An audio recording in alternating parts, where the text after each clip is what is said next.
turma, eu sou a professora Kaline, professora de História e Geografia, e hoje nós vamos dar continuidade ao assunto da nossa aula passada de Geografia, em que estávamos falando um pouquinho sobre a superpotência Estados Unidos, que é um país do nosso continente aqui, o continente americano, tá? Então, dando continuidade, vamos falar um pouquinho sobre o processo de independência dos Estados Unidos, ok? Os Estados Unidos era colônia inglesa, assim como todos os países do continente americano foram colônias que conquistaram sua independência, certo? O processo de independência dos Estados Unidos começou em 1776 e inspirou vários outros processos de independência. Os Estados Unidos era uma mistura de colônia de povoamento com colônia de exploração, que na parte sul dos Estados Unidos a gente vai ter uma colônia de exploração, mais baseada na agricultura, que se utilizava de uma mão de obra escrava, e a parte norte era uma colônia de povoamento. Foi uma parte que se industrializou, que era utilizada a mão de obra assalariada e que utilizava matéria-prima produzida lá no sul, certo? E foram, assim, criadas 13 colônias nos Estados Unidos. Então, a gente tem os Estados Unidos hoje como uma república federativa muito por causa do seu processo de formação, que a gente vai ter 13 colônias autônomas na sua criação, certo? E o seu processo de independência vai dar quando a Inglaterra começa a acochar um pouco mais as rédeas sobre os Estados Unidos, cobrar mais impostos, vigiar mais a colônia, algo que não acontecia antes. As pessoas que moravam na colônia dos Estados Unidos tinham liberdade, né? O que era bem diferente de outras colônias da América, por exemplo, da América Portuguesa aqui no Brasil, né? Em que não tinha essa liberdade tanto de administração como se tinha nos Estados Unidos. A Inglaterra começa a fazer isso após uma guerra com a França, certo? Que deixou a Inglaterra endividada, eles precisavam de dinheiro e vieram tirar esse dinheiro da colônia deles nos Estados Unidos. Os americanos, não gostando disso, declaram independência em 1776, mas não é só chegar assim e dizer: ei, a gente não quer mais nada contigo não, Inglaterra. A gente agora é por nós, somos sozinhos, vamos eleger nosso próprio presidente. Claro que a Inglaterra não ia aceitar, né, gente? Então a gente vai ter um período de guerra que vai até 1783, quando finalmente a Inglaterra assume a independência dos Estados Unidos, tá certo? Posteriormente, já no século XIX, a partir de 1860 até 1865, a gente vai ter uma guerra civil entre essas 13 colônias que vão se dividir. A parte sul vai se dividir da parte norte, gente. Como eu falei para vocês, a parte norte trabalhava com mão de obra assalariada e a sul era escravista. Então, nós vamos ter eleições para a presidência em que vai ser eleito um nortista chamado Abraham Lincoln, que queria o fim da escravidão. Claro que os sulistas não vão ficar contentes com isso. Então, eles decretam a divisão. O sul vira um país independente, né? Os confederados. O presidente não aceita isso. Então, acontece uma guerra civil no país, que os nortistas vão ganhar, reunificando o país em um só. E com essa vitória, a gente tem o fim da escravidão nos Estados Unidos e essa abolição, tá certo? Algo que vai fortalecer o país. Uma coisa interessante é que a posse de arma dos Estados Unidos, que está na Constituição, nasce aí na guerra, tá? Afinal de contas, através da guerra, os cidadãos americanos precisavam ter como se defender em um movimento em que o seu território estava todo em guerra. Então, foi colocado na Constituição que os americanos tinham direito à posse de arma para se defender.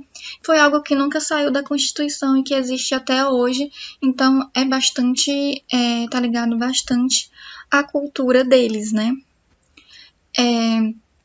Então, como eu estava falando para vocês, é assim que vai nascer essa potência americana, né? Com essa reunificação das 3 colônias, um investimento na economia, né?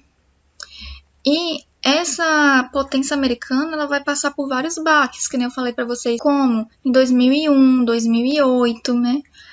Uma grande crise econômica que os Estados Unidos vai ter vai ser em 1929, a quebra da Bolsa de Valores de 29, que muitos já ouviram falar, né? Isso acontece porque os bancos deixam de imprimir papel moeda, tá certo? E dificultam a liberação para empréstimos. As pessoas com medo começam a correr para os bancos e tirarem os seus dinheiros que estão lá.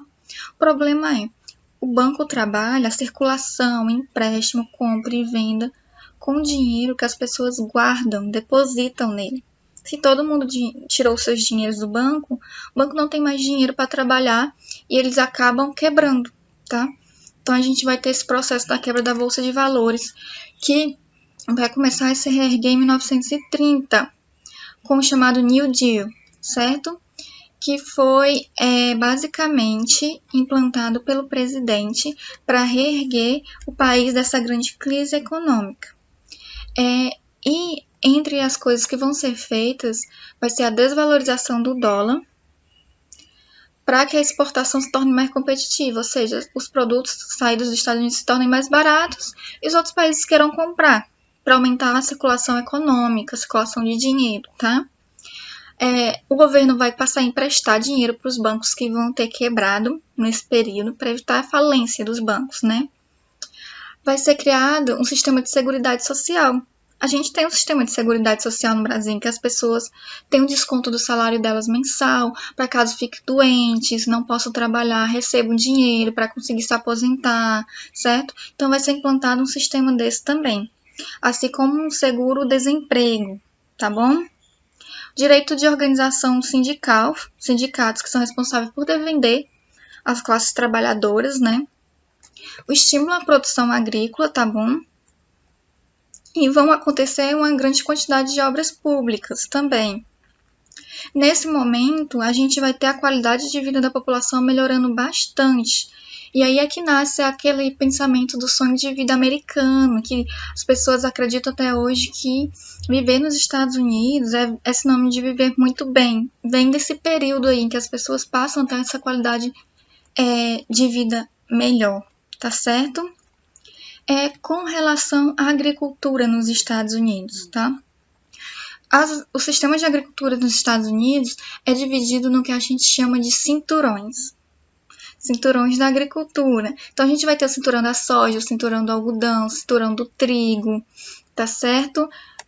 São regiões em que são especializadas, grandes porções de terra, que plantam aquele tipo de alimento específico, tá certo? Por exemplo, o cinturão do sol, né? É uma região que possui indústrias mais modernas, mais tecnológicas, ligada à produção de tecnologia, tá? Que vai surgir com a terceira revolução industrial.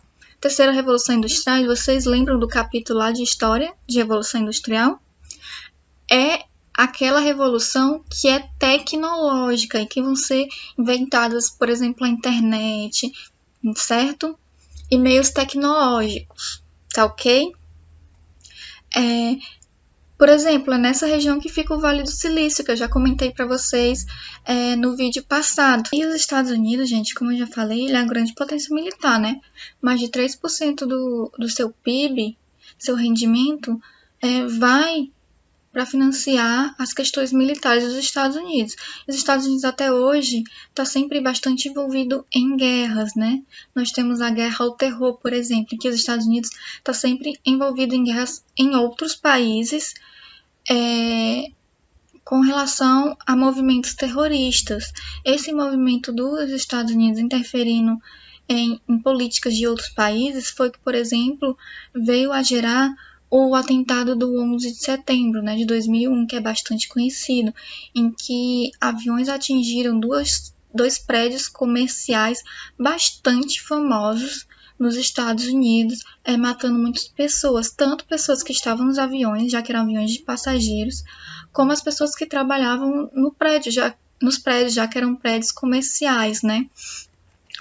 E essa relação dos Estados Unidos com outros países, o fato de ser um país imperialista, porque até hoje, né, ele interfere bastante na política e economia de outros países, é algo que é sempre retratado em filmes e documentários que eu indico para que vocês procurem, né, como uma forma de ver um pouco mais sobre esse assunto, certo? Então, por hoje nós vamos ficando por aqui e eu espero vocês no próximo vídeo.